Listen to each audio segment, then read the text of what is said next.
Welcome to the Post Ride Podcast. Lee Conn, Ryan Lowis, and myself discuss our amazing motorcycle trip through Spain in late October and early November 2022. Lee, why don't you introduce yourself? I am Lee Conn. Not much more to say. It was your 50th birthday this year in Yep. 2022, and back in February, we finally got you wrangled around to go on a ride. You Yeah. wanted to go ride a lot of different places, but we chose Spain. We kicked around a bunch of ideas. Original idea was to go maybe a little more third world and do South America. It was timing and seasonality and everything like that. And we saw there was MotoGP in Valencia. Our eyebrows went up a little bit. Certainly the prices were right. The dollar's crazy strong. Spain seemed like the way to go. And have you ever been to Spain? No, I can't really say I've been in Spain in any real way. Had you ridden a motorcycle in Europe? Never been on a motorcycle in Europe at all, no. Why did we bring Ryan again? He heard we were going to go do something and he cornered you, I think. Yeah, I think he called you and said, Lee said it was okay. And he called me and said, John said it was okay. And then the next thing we know, we That's had pretty much it right there. no, but it worked Well, out. there's a dynamic where 2 you can do, but 3 is pretty good too, because you have an extra person when the other 2 people get arrested to go get the stuff. That sounds like foreshadowing. Or when somebody rides their bike off into the mud somewhere, you have 2 other people to help push the guy out. 3 might be the perfect number for those very reasons. Yeah, that number of 3 is quite convenient. That came in handy a lot, didn't it? Ryan had a ton of hotel points, which he graciously spent on this trip. And then we were able to get Airbnbs, which is also a good option when you have 3, because we were able to get 3 bedrooms and Airbnbs all the time, which was great versus hotel rooms. But we did a mix of both. Ryan, introduce yourself. I am Ryan Lewis, friend and companion to you two gentlemen. I just didn't think of Spain as the ticket, as the place, and I was badly wrong. The roads were perfect, and the season was absolutely spot on. Yeah, it all worked out quite well. I'm John Bennett. I'm friends with you guys. I don't know, riding on a bike is so different than being a tour bus or a plane or just going to see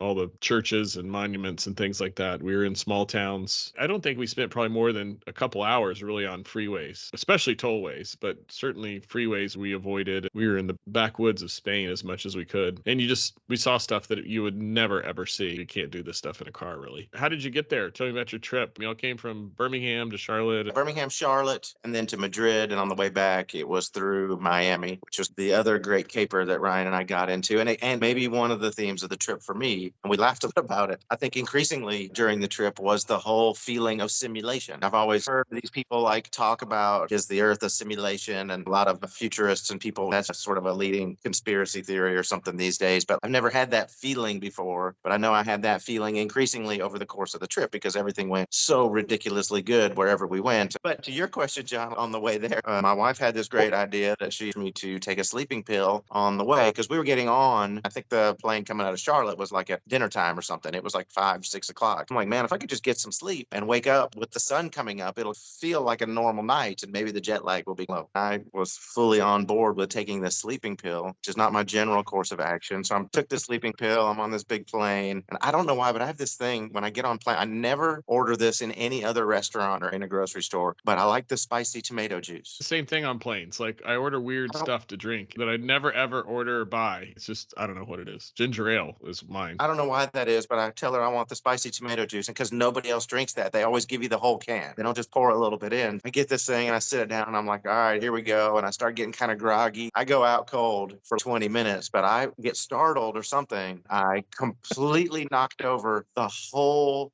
can and cup of the tomato juice all over myself and all over my backpack and all over the table. I've got these black pants on. Just see, there's just tomato juice, and that stuff's like thick and gritty. It's got pepper in it. It's completely soaked through. It's all the way down my pants. It was basically from my crotch to my knee, the whole area. And I was moving real slow because it was like on sleeping pills. It was all like slow motion. And the lady beside me, she pretended like she didn't see what was happening. I got the blanket that they give you and I had it in my lap. So nobody could really see. And then I actually did fall asleep. And by the time I woke up, it was basically dry, but it was pretty crusty. And we weren't going to wash clothes for about another 4 days after that. But in any event, all the calamities we had, which were basically none, that was one of the only glitches that happened, which was before we even got there. So that was that. I was supposed to fly through Dallas, but there was bad weather there. I got all these alerts the day I was traveling and it rerouted me to LAX. So luckily I was able to fly down to LAX and grab an Iberia flight from there directly to Madrid, which worked out great for me. I got very lucky. We stayed at La Finca Hotel. Yep, which was quite nice. Ryan used his points. It's out in the suburbs. It was only like 10, 15 minutes from IMT Bike Rentals. That's where we rented the bikes from. I don't know what you guys did before I got there. No, we ended up getting breakfast and then we said, hey, yeah, we'll text each other. We'll get up in a couple hours. And you got in at 2:00 and we had both crashed. But Ryan's forgetting to mention that on our first breakfast, they allow you to toast your own toast there. So we were having this banging breakfast. It was quite excellent. The cheese was amazing, and they had all these yogurts and all these beautiful salmon and all the ham and bacon, as they always do in Spain. But Ryan, just in his sleep-induced haze, he puts this toast in. I'm like halfway done my breakfast. I was like, man, you smell it?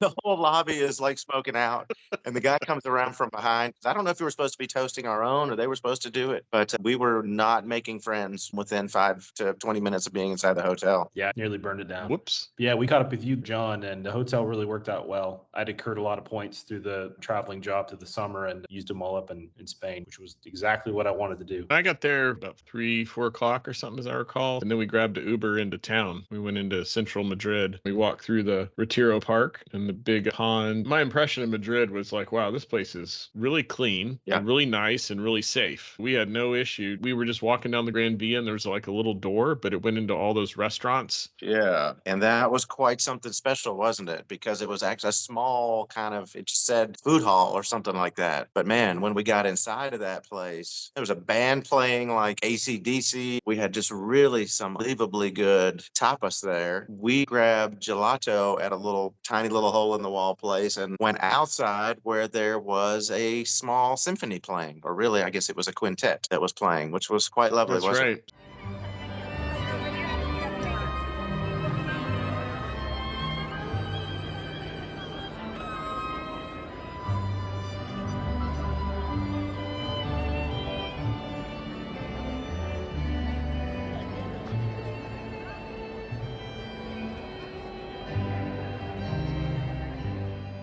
So many people were out, right? It wasn't like when you're in the US and you go out and there's 10 people. The streets were packed. Everybody was going everywhere, which was pretty awesome. And Spain has a later start time. The dinner places don't open until 8 or 9 o'clock. It was only 6 or 7, and it was just warming up. That's what struck me most about Madrid is I've been to every major city in the United States in the last 9 months, and not one of them you feel super safe in. Mentioned that place, the food hall was called the Galleria, and it was right behind the Four Seasons Hotel, which they were saying was one of the finest hotels in the world. That little food hall, it was just an outstanding little spot, wasn't it? It almost felt like that was an insider's, that was a local's place. Didn't feel that touristy to me. And then we pretty much wiped out, went back to the hotel, slept. It was a big first day in Madrid, and we really covered the ground. Hey, come back for the next episode as we ride e-bikes and e-scooters all over Madrid. Hey, and thanks for watching.